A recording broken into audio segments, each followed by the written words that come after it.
어제 우리는 이 기근을 만나, 이 위기를 만난 그 아브라함이 그 문제를 가지고 하나님께 의뢰하지 아니하고 그저 자기 생각대로, 자기 방식대로 그렇게 문제를 풀어가려 했다. 이게 큰 문제다. 그런 요지의 말씀을 어제 나누었습니다. 여러분, 어떤 문제가 생길 때 그거를 하나님께 가져가서 기도하고 하나님께 의뢰하면서 그렇게 하나님과 더불어 풀어가지 않는 게 왜 문제가 되느냐? 왜 문제가 되는가 하면은요, 평상시에는 내가 나를 잘 모릅니다. 그러나 그런 어려운 일을 만나볼 때 내가 그거에 대처하는 그 방식이, 그게 내 믿음의 현 주소기 때문에 그렇습니다. 평상시에 아무리 기도 많이 하고 또 성경 많이 읽는다 하더라도 결정적으로 당황스러운 일이 딱 터졌을 때 무의식적으로 나오는 그 행동이, 그게 그 사람의 현 주소기 때문이에요. 그리고 왜 우리가 어떤 문제를 만날 때 무의식적으로 하나님을 찾고 하나님을 의뢰하는 게 이게 중요하냐? 바로 그게 내가 지금 주소가 어디예요? 하나님의 다스림의 영역 안에 있구나, 이거 확인하는 게 되기 때문입니다. 그래서 어제 말씀드렸잖아요. 야고보서 1장 2절, 여러 가지 시험을 당하거든 온전히 기쁘게 여기라. 이게 헬라어로 제1가정법이라 그랬잖아요. 만약에 내일 아침에 해가 뜨거든, 이거는요, 해가 뜰지 안 뜰지 모른다는 얘기가 아니에요. 이거는 강조하는 거예요. 해는 반드시 뜬다는 걸 강조하는 거 아닙니까? 똑같습니다. 여러 가지 시험을 당하거든이 왜 헬라어로 제1가정법이냐?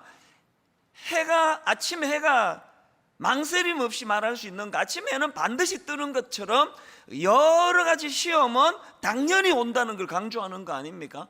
그래서 여러 가지 시험을 당하거든 놀라지 마라, 이상하게 생각하지 마라, 그걸 온전히 오히려 기쁘게 여겨라, 그렇게 말씀을 하거든요. 여러분 보세요. 우리가 일상생활 가운데 그 여러 가지 시험이 아침에 해가 뜨는 것이 확실하듯이 여러 가지 시험이 내 인생에 찾아오는 건 이거는 확실한 일이다. 그것들을 왜 기쁨으로 받는지 아십니까? 왜 그걸 기쁨으로 받아야 되는가 하면 5절에서의 결론을 제가 다시 한번 읽어드릴게요. 왜 그걸 기쁨으로 받아야 되느냐? 그런 일이 있을 때 너희 중에 누구든지 지혜가 부족하거든 모든 사람에게 후히 주시고 꾸짖지 아니하시는 하나님께 구하라. 그리하면 주시리라. 우리는 자꾸요, 결과 그리하면 주시리라 여기에 막 굵은 글 씻어놓고 그리하면 주시리라 안 주시는데 자꾸 거기다 초점을 두지만, 이 말씀에서 가장 복된 건 뭐냐? 내가 너무 난감하고 내가 너무 당황스러울 때, 내 주변에 나를 도와줄 사람이 아무도 없을 때 누가 계세요? 하나님께 구하라. 그 구할 대상이 있다는 거예요. 여러분, 아침에 해가 뜨는 것이 너무나 주저함 없이 당연한 진리라고 말하는 것처럼 우리 인생에서 날마다 찾아오는 어려움이 있고 우리 인생에서 날마다 고난이 찾아오면 그걸 왜 기쁘게 여기느냐? 그 순간마다 하나님이 내 아버지신 걸 확인할 수 있거든요. 이게 얼마나 복된 일입니까? 자꾸 우리는 하나님께는 그냥 작은 글 실어 쓰고 주시리라, 구하면 주시리라 여기에만 초점을 두는데요, 구하는 대로 다 주시는 그 신이라면 그분은 내 아버지가 아니에요. 여러분 자식 구하는 대로 다 안 주시잖아요. 구하는 대로 막 주는 거는 그 애를 죽이겠다는 짓 아닙니까? 그래서 아이들이 미숙하면 미숙할수록, 가만히 한번 생각해 보세요. 미숙하면 미숙할수록 10가지를 구하는데 한 가지 들어줄까 말까 해요. 미숙하면 미숙할수록. 그 그림그리 하다가 자빠지고 하는 이런 애들이 칼 달라 그러고 불 켜달라 그러고 얘들이 요구하는 거 거의 대부분 주면 안 되는 것들이에요. 미숙하면 미숙할수록. 그래서 구하면 주시리라는 이 광의적인 말씀을 미숙하면 미숙할수록 응답하지 않는 응답으로 받으셔야 되는 거거든요. 그래서 구하면 주신다는 걸 알라딘의 마술 램프처럼 쓱쓱쓱 문지르면 펑 이런 게 신앙이 아니고요, 여기에 초점은 아버지예요. 아버지. 왜 아침에 해가 당연히 뜨는 걸 의심할 수 없듯이 우리 인생은 하루라도 그냥 넘어가는 날이 없이 이 문제 저 문제 늘 여러 가지 시험에 봉착하는 게 축복이냐? 고난이 많으면 많을수록 그분이 내 아버지, 아무도 내 이 문제를 나눌 곳이 없는 그때에 그럼에도 하나님은 여전히 거기 계신다는 걸 확인하기 때문에, 그래서 제가 목사 아들인데도 불구하고 진짜 제가 하나님을 내 인생에 내 개인의 구세주로 영접하고 인격적으로 만나게 된 건 내 인생의 가장 절망적이었던, 아무도 내 주변에 내 사정을 알아주는 사람이 없구나, 사실 그때도 많았지만 하나님이 그렇게 몰고 가신 거예요. 그때 제가 하나님을 인격적으로 만난 거 아닙니까? 그래서 여러 가지 시험을 만나는 이게 축복일 수 있다는 거. 그리고 또 한 가지, 여러분, 우리가 이 하나님의 다스림의 영역 아래 놓여 있는 삶이 이게 왜 중요하냐? 여러분, 여러 가지 시험을 만날 때 하나님 계시지 참, 그래서 하나님을 찾을 수 있는 이 하나님의 영역 아래 있는 게 왜 중요하냐? 우리가요, 이 하나님의 다스림의 영역 아래 있을 때야만 내 삶의 내 내면 세계가 정돈이 되기 때문에 그래요. 이게 무슨 말이냐? 자, 다윗을 한번 여러분 들어보세요. 다윗이요, 이 하나님의 다스림의 영역 아래 있을 때 그의 삶이 얼마나 정돈이 잘 되어 있습니까? 사무엘상 23장 2절, 그 전쟁이 지금 자기를 위협하는 그런 상황인데 그는 하나님께 이렇게 묻습니다. 이에 다윗이 여호와께 묻자와 이르되 내가 가서 이 블레셋 사람들을 치리이까? 여호와께서 다윗에게 이르시되 가서 블레셋 사람들을 치고 그 일날을 구원하라 하시니. 여러분, 이 전쟁의 위기 속에서도 혼란이 없습니다. 왜? 하나님 계시지 참. 그래서 이에 다윗이 여호와께 묻자와 이르되, 또 사무엘하 5장 19절, 다윗이 여호와께 물어 가로되 내가 블레셋 사람에게로 올라가리이까? 여호와께서 저들을 내 손에 붙이시겠나이까? 그럼 혼란이 없습니다. 또 사무엘하 2장 1절, 그 후에 다윗이 여호와께 여쭈어 아뢰되 내가 유다 한 성읍으로 올라가리이까? 여호와께서 이르시되 올라가라. 다윗이 아뢰되 어디로 가리이까? 이르시되 헤브론으로 갈지니라. 여러분, 하나님께 의뢰하고 하나님께 묻는 인생의 가장 큰 특징은요, 그래서 이런 많은 내가 복을 받았다 이것보다 이전에 의뢰할 대상이 있다는 거, 그분이 창조주 하나님이시라는 거. 그러니까 삶에 혼란이 없습니다. 그런데 여러분, 다윗이 교만해져 가지고 엉뚱한 데를 기웃기웃거리며 옥상을 기웃기웃거릴 때 이런 안정된 다윗과는 완전히 다른 다윗을 보잖아요. 상상을 할 수 없는 유부녀를 성적으로 죄를 짓고, 그것만으로도 여러분 삶의 질서가 있는 사람은요, 내가 무슨 짓을 했지? 내가 미쳤나? 그래야 되는데, 여러분 오늘 이 시대의 특징을 보세요. 하나님이 없는 이 세상은요 끝이 없습니다. 계속 말씀드리잖아요. 아니, 파도가 아무리 열받아도 바람이 불어도 여기까지라고 한계를 꺼줘야 바닷가에 놀러도 가고 그러는 거지. 이게 뭐 파도가 열받으면 막 수시로 그냥 막 온 땅을 들락거리면 어떻게 살겠냐고요. 하나님의 영역을 벗어난 다윗을 보니까요 질서가 없잖아요. 막 100만 번 제가 양보하면 안 되지만 아마 그냥 뭐 유부녀와 성적으로 죄를 지을 수 있다 치자고요.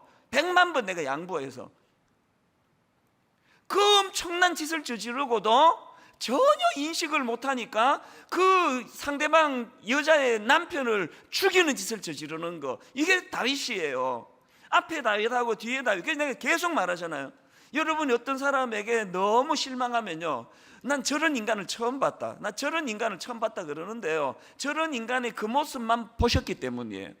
저런 인간도요 하나님의 질서 아래 들어가면 완전히 딴 사람이 되는 거 아닙니까? 예수 믿는 우리가 진짜 추구해야 되는 건 하나님의 영역 아래 있는 겁니다. 그러니 내가 여러분들한테 기도 부탁드리는 거 그거 아닙니까?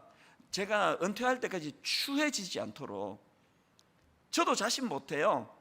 제가 무슨 짓을 저지를지 제가 어떻게 아느냐고. 왜? 지금 제가 목회하는 이 힘은요 제 힘으로 하는 게 아니에요. 하나님의 영역 아래에 있기 때문에,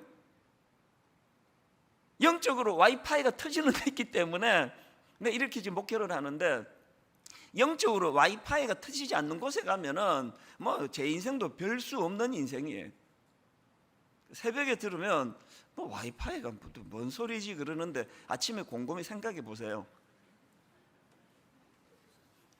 오늘 본문에서 제가 이 아브라함을 통해서 이제 왜 이런 서론의 말씀을 제가 드리는가 하면은요, 어제 살펴본 것처럼 아브라함이 창세기 12장 10절 그 땅에 기근이 들었으므로 아브라함이 애굽에 거류하려고 그리로 내려갔으니 이는 그 땅에 기근이 심하였습니다. 아브라함이 기근을 만났을 때 그 문제를 하나님께 의뢰하지 아니하고 자기 방식대로 풀어나갔다, 그 말씀을 드렸잖아요. 그랬더니 눈에 두드러지는 두 가지 열매 어제 나누었죠. 하나는 두려움이었고 하나는 거짓이었다.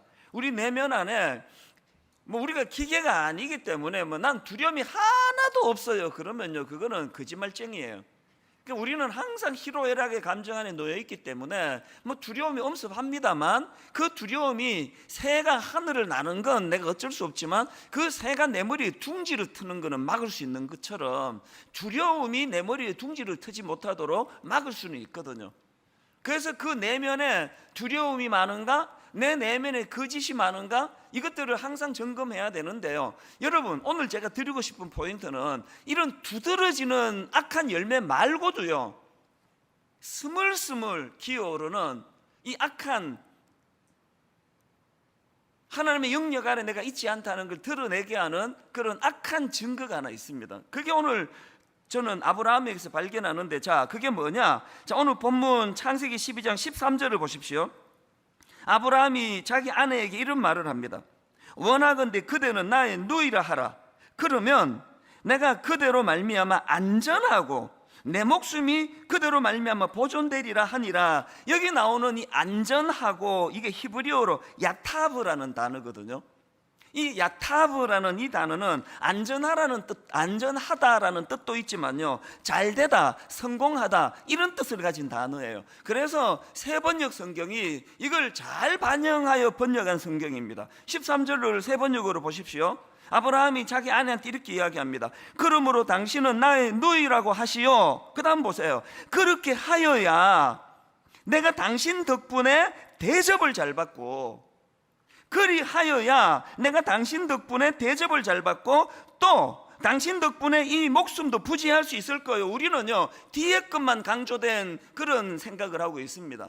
속인 이유는 목숨을 부지하기 위해서단데요, 이게 원어적으로 내용을 보니까 목숨도 부지할 수 있을 거요 앞에 있는 더 먼저 나왔던 게 그렇게 하여야 내가 당신 덕분에 대접을 잘 받고, 뭔지 아시겠죠 여러분? 아내를 이용하려는 이기적인 태도가 스물스물 올라오고 있는 거예요.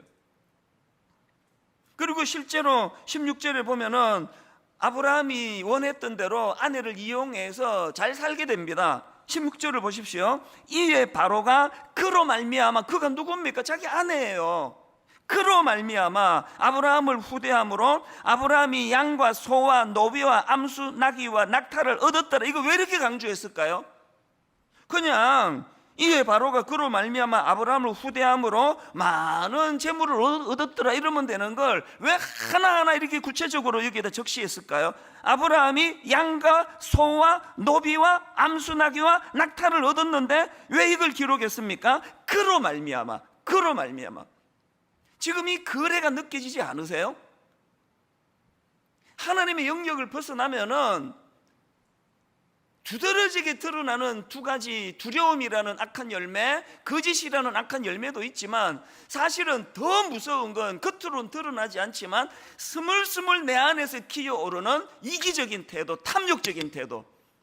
아니 어떻게 여러분, 철없는 20대 때는 잘생긴 남자랑 결혼해갖고 막 돈 많은 남자랑 결혼해갖고 막 아주 예쁜 여자랑 결혼해갖고 의시되면서 막 능력 있는 여자 만나가지고 내가 잘 살아야지 이런 생각하는 건 그건 귀엽게 봐줄 수 있는데, 어떻게 여러분 50이 되고 60이 되면서 내 존재가 내 아내에게 난 어떤 사람일까? 이런 고민을 해야 되는 건데, 결혼했더니 이게 알고 봤더니 이거 친정에 돈 하나도 없고, 이런 생각을 한다면 그건 그리스도인의 모습이 아니잖아요.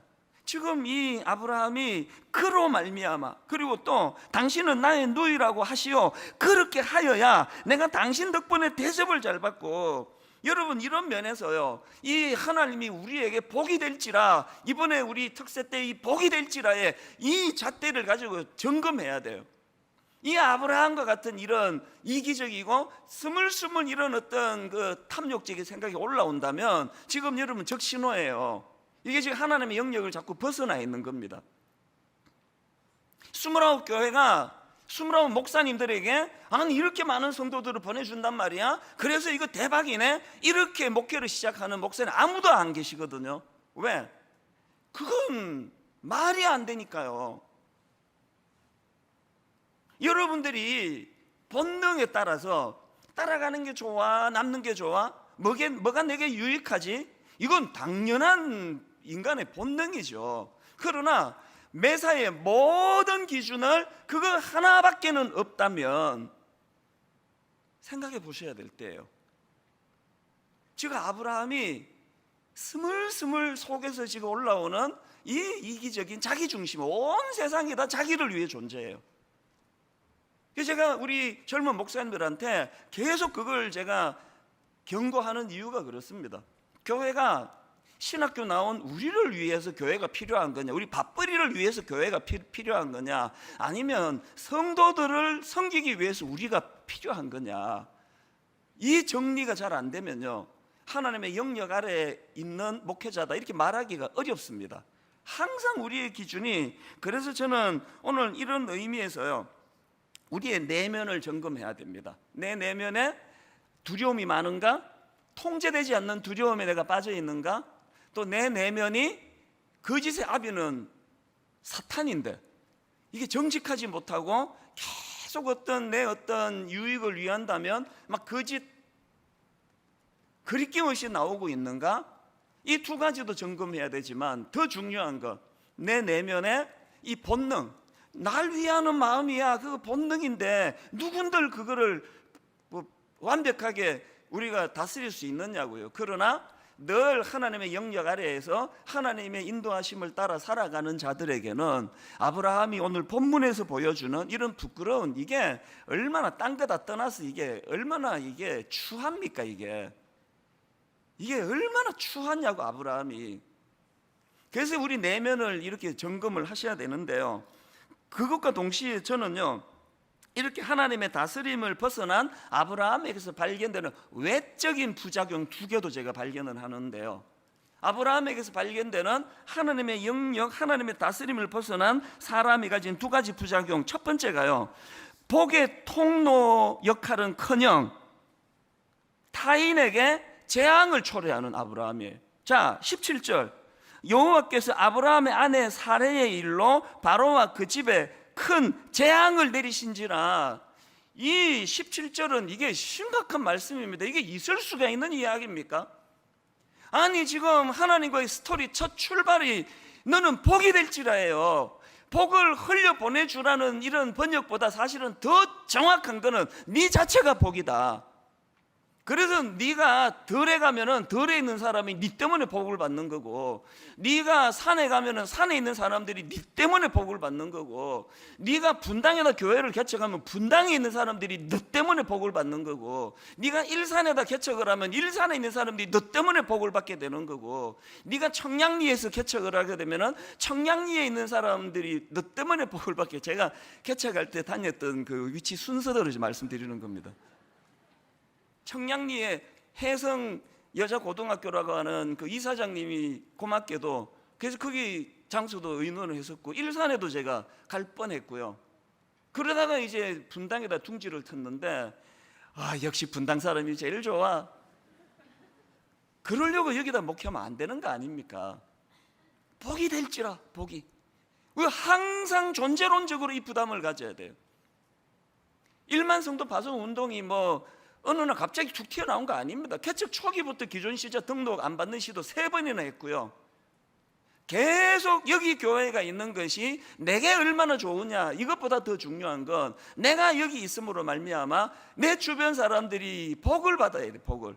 그런데 지금 이 아브라함 꼴을 한번 보세요. 어른한테 이런 말 써서 미안한데요, 이런 꼴을 보세요. 여호와께서 아브라함의 아내 사레의 일로 바로와 그 집에 큰 재앙을 내리신지라. 이 뭐 복의 통로가 되라 그랬더니 완전 짐덩어리가 돼버렸어. 짐덩어리가. 이게 첫 번째 문제고요. 그리고 또 하나, 두 번째, 이방인에게 꾸지람 듣는 비참한 수치를 겪고 있습니다. 18절, 바로가 아브라함을 불러서 이르되, 우리말에는 이렇게 점잖하게 표현했는데요, 세번역 성경으로 보니까 바로가 아브라함을 불러서 꾸짖었다로 되어 있습니다. 꾸짖으려고 부른 거예요. 자, 어떤 내용이냐 보십시오. 18절 19절, 바로가 아브라함을 불러서 이르되 네가 어찌하여 나에게 이렇게 행하였느냐? 네가 어찌하여 그를 네 아내라고 내게 말하지 아니하였느냐? 네가 어찌 그를 누이라 하여 내게 그를 데려다가 아내를 삼게 하였느냐? 여기 보니까요, 막 세 번에 걸쳐 가지고 막 그냥 막 반복해서 막 직격탄을 날리고 있는데, 재밌는 게요, 아브라함의 반응이 없습니다. 한마디도 없습니다. 이걸 뭐라 그러죠? 사자성어로 유구무원이에요. 입은 달려 있는데 할 말이 없는 거예요. 여러분, 이 장면을 저는 상상할 때마다 가슴이 아픕니다.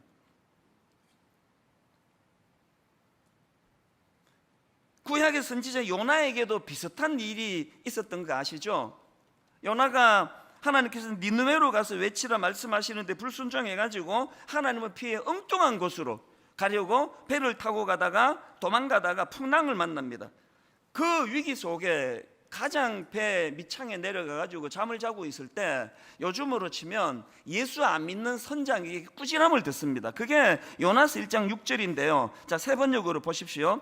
마침 선장이 그에게 와서 그를 보고 소리를 쳤다. 당신은 무엇을 하고 있어? 잠을 자고 있다니. 그 다음에 이 사람이 안 믿는 사람이라는 걸 짐작하게 합니다. 일어나서 당신의 신에게 부르짖으시오. 행여라도 그 신이 우리를 생각해 준다면 우리가 죽지 않을 수도 있지 않소? 제가 여러분, 이게 왜 고통스러운지 아시겠죠?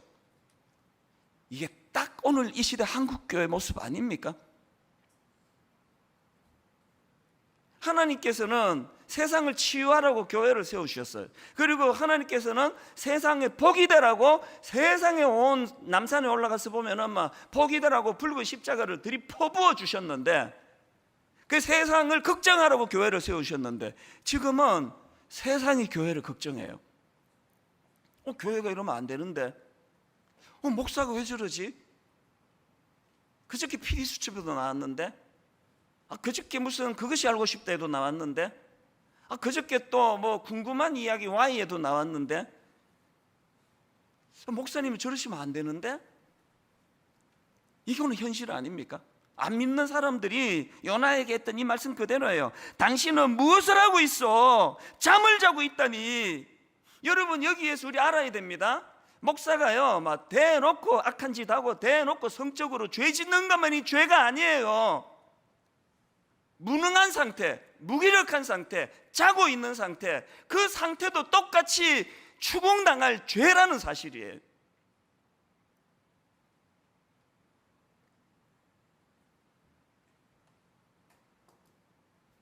너무 이게 이제 자주 여러 번 듣다 보니까 이 꾸지람도 좀 몸에 익는 것 같아요. 안 믿는 선장에게 뭐 하고 있어? 당신은 잠을 자고 있다니. 일어나서 당신의 신에게 부르짖으시오. 아니 무슨 교회가 이래? 아니 무슨 목사가 이래? 무슨 목사가 기도도 하나도 안 하고. 여러분, 우리가요, 하나님의 영역을 이탈하면 그 존재가 문제가 아니에요. 믿음의 조상이라고 하는 아브라함이라 할지라도 세상 사람 바로에게 꾸지람을 듣고 유구무원, 그 말이 다 맞기 때문에 한마디도 변명을 못하는 상태. 그가 비록 선지자라 할지라도 안 믿는 선장이 기도도 안 하고 뭐 하냐고, 네 지금 잘 때냐고 추궁을 할 때 거기에 변명할 수 없는 이런 상태라면, 그래서 저는 오늘 가장 초라하고 어떤 면에서는 아브라함 생애 가운데 가장 비참했던 순간 중에 하나인데, 아까 말씀드렸죠, 야고보서 1장 2절 말씀 가지고요, 여러 가지 시험을 만나면 오히려 기쁘게 여길 이유를 저는 여기서 발견해요. 아브라함에게 가장 비참할 때, 아브라함에게 가장 수치스럽고 답이 나오지 않아요. 유구무원, 뭐라고 어떻게 해결할 수 없는 그 절망적인 상황이 사실은 아브라함에게 가장 낙관적이고 가장 희망적이고 가장 회복이 도래하고 있음을 알 수 있는 상황이라는, 이게 오늘 우리의 희망입니다. 이걸 제가 풀어드릴게요. 제가 오늘 주목해야 될 포인트가 이거라고 생각하는데요, 이제 자기 힘으로는 어떻게 수습이 안 되는 유구무원의 상태에서 어떻게 회복이 일어났나. 여러분, 이 위기 상황에서 회복을 위한 두 가지 조건이 있다는, 이게 선이라고 제가 강조해서 그 이름을 붙여봤습니다. 두 가지, 이 위기 상황을 극복하는 두 가지 조건 중에 첫 번째가 선, 먼저 선자예요. 선, 하나님의 개입하심이에요. 오늘 보면 17절, 여호와께서 아브라함의 아내 사레의 일로 바로와 그 집에 큰 재앙을 내리신지라. 이 17절로부터 시작해서 하나님의 수습이 시작이 되세요. 근데 여러분, 이게 참 아이러니한 게 뭐냐 하면은요, 이 본문에 제가 흥미롭게 생각하는 게, 지금 아브라함이 추할 대로 추해진 그 모든 상황은요, 하나님이 개입하셨기 때문에 생긴 일이에요. 하나님이 개입 안 하셨으면요, 아브라함이 인간적으로 원하는 거 다 됐습니다. 그 수많은 가축을 선물로 받고 떵떵거리며 살았을 거예요. 그런데 하나님의 개입하심으로 말미암아 바로와 그 집에 재앙을 내리셨기 때문에 아브라함에게 그래서 수치가 온 거예요. 이 굉장한 아이러니예요. 아브라함 입장에서 하나님의 개입하심이 되게 힘들어요. 불편해요. 아니, 좀 내버려 두시지 왜. 너무 이 아이러니한 이 모습이요, 이게 진짜 이게 복이 되기 위한 중요한 조건이에요. 아브라함 입장에서 하나님이 개입해서 일을 그르쳤어요. 일을 망쳐버렸습니다. 수치를 당하는 자리에 빠지게 되고. 그런데 여러분, 아브라함의 계획이 그저 목숨 건지고 오히려 부자가 되어서 잘 먹고 잘 살았더란다, 이렇게 끝날 수 있는 사건에 하나님이 개입하시는 불편한 일을 초래했는데요. 그런데 여러분, 이게 사실은 가장 큰 하나님의 축복이라는 게, 제가 이 말씀을 묵상하다가 여러분이 너무나 잘 아시는 로마서 1장 21절 말씀이 떠오르는 겁니다. 하나님을 알되 하나님을 영화롭게도 아니하며 감사하지도 아니하고 오히려 그 생각이 허망하여지며 미련한 마음이 어두워졌나니 스스로 지혜 있다 하나 어리석게 되어 썩어지지 아니하는 하나님의 영광을 썩어질 사람과 새와 짐승과 기어다니는 동물 모양의 우상으로 바꾸었느니라. 그 다음 24절, 그러므로 하나님께서 그들을 마음의 정욕대로 더러움에 내버려 두사. 아브라함이 원했던 게 이겁니까? 더러움에 내버려 두는 상태, 더러운 그 가축들을 선물로 받아가지고 아내를 팔아가지고 내 그 덕 좀 보자, 그렇게 아내를 팔아버리는 그 더러운 욕구가 꿈틀꿈틀거려서 얻게 된 그 부산물을 가지고 떵떵거리고 사는 그 상태, 이걸 내버려 두기를 원하시는 분 계세요? 그 다음 28절도 마찬가지 아닙니까? 또한 그들이 마음에 하나님 두기를 싫어하며 하나님께서 그들을 그 상실한 마음대로 내버려 두사, 그 상실한 마음대로 내버려 두사 합당하지 못한 일을 하게 하셨으니, 이게 세상의 강력한 특징이라면요, 십자가 보혈로 하나님의 자녀된 우리는 결정적으로 이거 아셔야 돼요. 절대로 내버려 두시지 않는 하나님, 절대로 방치하지 않으시는 하나님. 비록 그 일이 아브라함을 일시적으로 수치에 빠뜨리고, 비록 그 일이 아브라함에게는 평생의 치욕의 순간이 된다 할지라도 망설임 없이 개입하시는 하나님, 이게 축복인 줄 믿으시기를 바랍니다.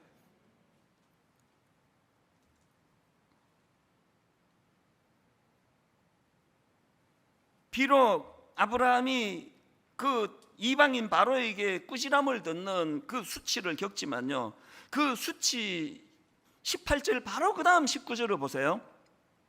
네가 어찌 그를 누이라 하여 내가 그를 데려다가 아내를 삼게 하였느냐. 그 다음 보세요. 회복의 한마디. 네 아내가 여기 있으니 이제 데려가라.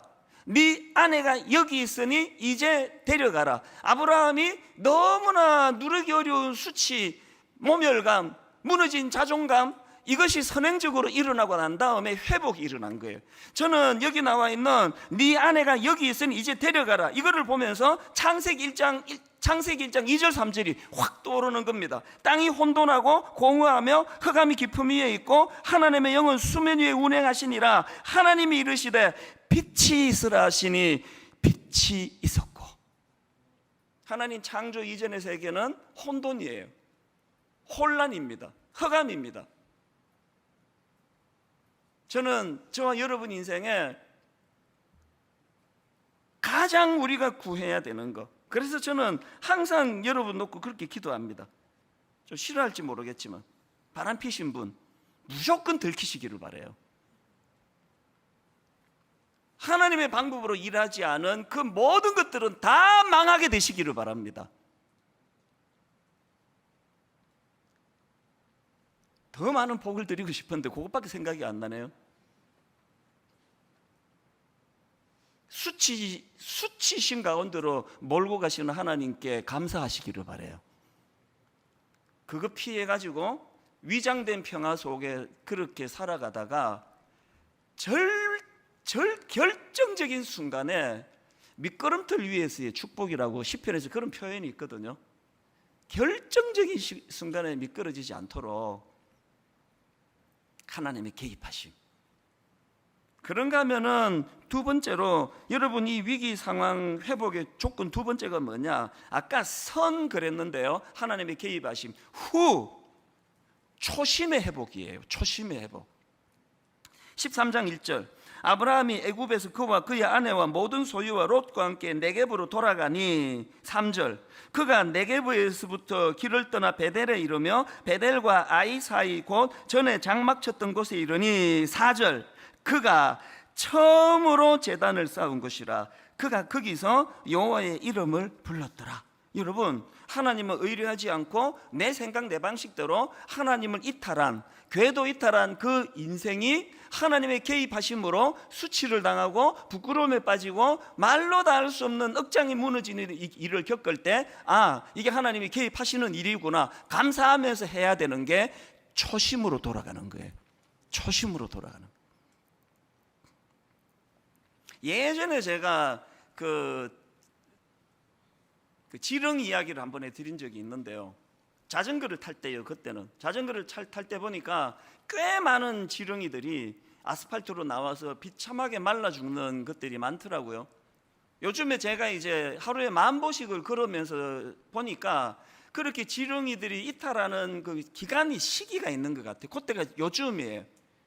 한두 달 전서부터 또 지렁이들이 막 그 아스팔트, 탄천길 아스팔트로 막 쏟아져 나와요. 그러고는 꿈틀꿈틀거려요. 왜 그런 비참하게 꿈틀거리게 됐냐? 궤도를 이탈해서 그래요. 지렁이가 아스팔트로 나오면 어떡합니까? 그 지렁이에게 가장 큰 복은요, 누군가가 그 지렁이를 원래의 진흙으로 옮겨주는 거예요. 처음에 좀 하다가 요새 안 해요. 귀찮아가지고. 여러분이 당하는 징계가 사실은 들어서 아스팔트, 이게 상징으로 드리는 말씀이에요. 이걸 집어가지고 그 진흙으로 옮기는 사이에 얼마나 아프겠어요, 그 지렁이. 안 그래도 지금 상처가 많을 텐데. 여러분이 하나님께 받는 징계가 사실은 원래의 자리로 돌려주시는 하나님의 일하심인 줄 믿으시기를 바랍니다. 선, 하나님의 개입하심. 후, 초심으로 돌아가는 우리의 반응. 그래서 저는 이틀 전에 이거 부르다가 제가 실패했는데요, 초등학교 졸업식, 앞에서 끌어주고 뒤에서 밀며 우리나라 짊어지고 나갈 우리들. 근데 그 다음 가사는 뭐 요것만 기억하시면 돼요. 앞에서 끌어주고 뒤에서 밀며. 뭘 의미하면 상징적으로 선이에요. 항상 선, 하나님의 개입하심, 이 항상 먼저입니다. 하나님의 주도하심. 말씀드렸죠? 하나님은요, 내가 널 인도한다 그랬지? 마침내 가나안까지 인도했지? 여기까지 내 할 일이야? 여기까지 내 일이, 알았지? 그 다음부터 니들이 해? 이거 없습니다. 하나님의 개입하심은 영원한 줄로 믿으시기를 바랍니다. 선 하나님의 개입하심, 선 하나님의 개입하심. 후 초심의 회복. 항상 하나님의 개입하심 은혜가 느껴지면 우리는요 4줄로 돌아가셔야 돼요. 그가 처음으로 제단을 쌓은 곳이라 그가 거기서 여호와의 이름을 불렀더라. 그러면 회복이 되는 겁니다. 결론을 저는 이렇게 맺기를 원합니다. 시편 34편 4절을 다시 보십시오. 내가 여호와께 간구하매 내게 응답하시고 내 모든 두려움에서 나를 건지셨도다. 여러분 지금이야말로 여호와께 간구할 때인 줄로 믿으시기를 바랍니다. 지금이야말로 어떻게 하다가 궤도를 이탈해서 아스팔트에서 너무너무 고통스럽게 뒹굴고 있는 그 지렁이 같은 인생이 된 우리지만 회복은 가능하다. 회복은 반드시 가능하다. 왜? 선 하나님의 개입하심이 내 인생에 있기 때문이다. 그거를 확인하는 도구가 기도예요. 마지막 성경 한 구절만 읽고 마칩니다. 예레미야 33장 2절 3절. 일을 행하시는 여호와, 그것을 만들며 성취하시는 여호와, 그의 이름을 여호와라 하는 이가 이와 같이 이르시도다. 너는 내게 부르짖어라. 내가 너에게 응답하겠고 너가 알지 못하는 크고 비밀한 일을 내게 보이리라. 여러분, 우리가 어려운 일을 당하고 시험에 빠질 때 왜 기도의 자리로 나가야 되는지 여기에 답이 다 나와 있습니다. 우리가 난감한 일을 당할 때 왜 기도의 자리로 나간다고요? 네가 알지 못하는 크고 은밀한 일을 내게 보이시리라.